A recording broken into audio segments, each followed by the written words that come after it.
जो ये भूले भटके मेंबर्स ऑफ पार्लियामेंट एमएलएज विश्वासघात कर कर ये सोच कर गए कि उनको पार्टी सिंबल मिल जाएगा जस्ट बिकॉज उन्होंने रिबेलियन किया है, उन्होंने शिवसेना पक्ष प्रमुख के पीठ में खंजर घोंपा है, उनको लगा सभी उनके साथ आएंगे, पर ये सही नहीं है। Political 10th schedule also clearly says political party, legislative party और पार्लियामेंट्री पार्टी में अंतर है।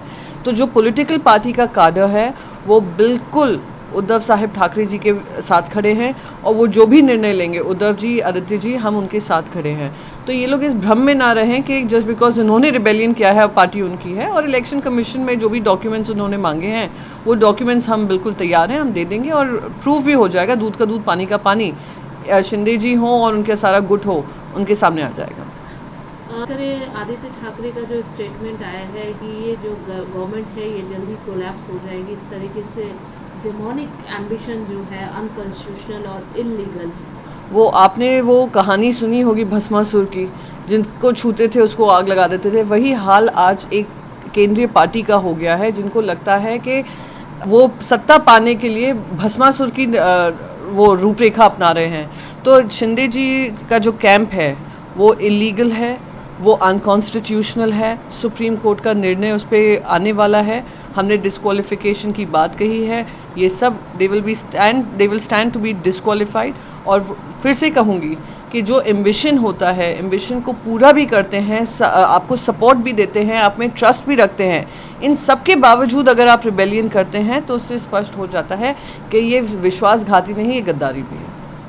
मार्गरेट किया है, उन्होंने कहा है कि जो वाइस प्रेसिडेंट के नाम का नॉमिनेशन उनके लिए किया गया अपोजिशन की तरफ से, उनका साफ तौर पर कहना है कि यूनिटी होनी चाहिए। टीएमसी जो एंगरनेस है, ईगो है, इसको साइड में रखे, ये समय है एकजुट होने का। क्या मैं बस यही कहूँगी कि राष्ट्रपति चुनाव हो या उपराष्ट्रपति चुनाव हो, उसमें कहीं भी पॉलिटिकल अलायंसेस को ध्यान रखकर या ऑपोजिशन यूनिटी के आधार पे नहीं होते हैं। वो आधार होते हैं पॉलिटिक्स से ऊपर उठकर, राजनीति से ऊपर उठकर संवैधानिक पोजीशंस के लिए एक स्टांस लेना।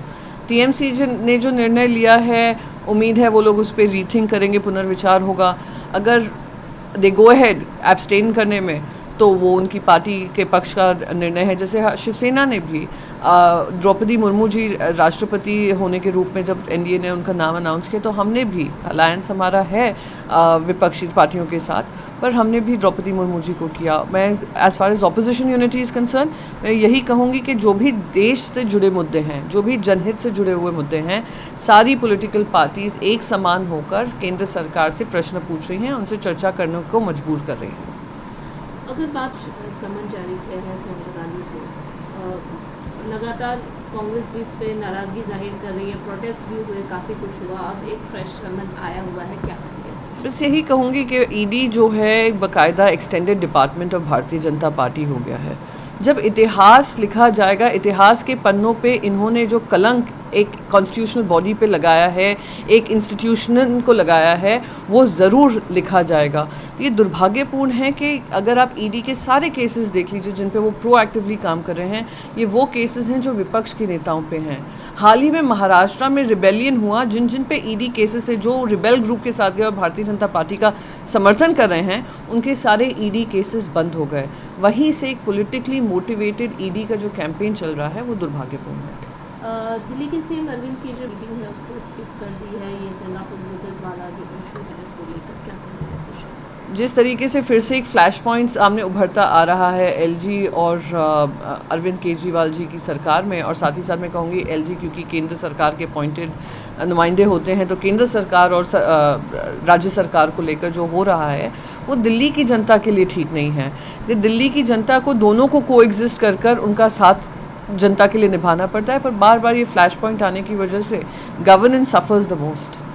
हुआ है, करोड़ों रुपए जो है मिले हैं, आज उनके मंत्री हैं पार्थ चैटर्जी, उन्हें भी अरेस्ट किया गया है, लगातार इन्वेस्टिगेशन जारी है। इस स्कैम पर क्या कुछ आप?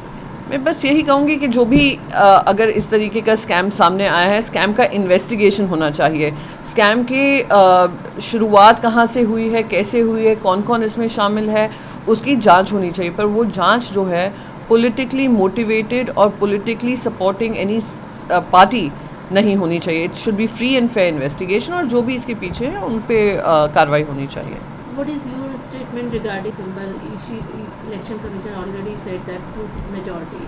That the election commission will do what its responsibility is, considering that those rebellion MLAs and MPs who think that they make an entire political party can lay claim to a political party which was formed by Shri Bala Saheb Thackeray, and Bala Saheb Thackeray had passed on the onus of leadership to Shri Uddhav Thackeray and Aditya Thackeray in times to come. If they think that the legislative party rebellion or your rebellion in the parliamentary party can lead to the party belonging to you or the election symbol coming to you, then they should come out of this dream, because we are going to be clearly standing behind all the party cadre from the political party of Shiv Sena, stand firmly behind Uddhav Bala Saheb Thackeray, and whatever documents election commission, we will cooperate with them, and we will ensure that Bharatiya Janata Party sponsored, engineered split will see the light of the day where people will know the truth.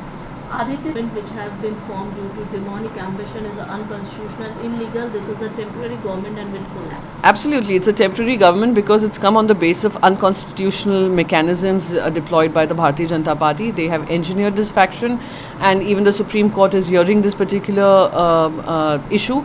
It is very clear, the 10th schedule of the Constitution is pretty clear, that political party, legislative party, as well as the parliamentary party, they will have to merge. Even if they have 2/3 numbers, they will have to merge into another political party or stand to be disqualified. So the law is pretty clear. The law doesn't stand by them. That is why we continue to say it's an illegal temporary arrangement made by the Bharatiya Janata Party for personal gains, and they will be left out in the cold. These rebel MLAs and MPs will be left out in the cold once Bharatiya Janata Party achieves its Bhasmasur-like ambitions. नमस्कार, मैं हूं मानक गुप्ता। अगर आपको हमारा ये video पसंद आया हो तो इसे लाइक और शेयर जरूर करें, और हां, हमें सब्सक्राइब और फॉलो करना ना भूलें ताकि आप देश और दुनिया की कोई खबर मिस ना करें। तो जुड़े रहिए हमारे साथ और देखते रहिए News 24।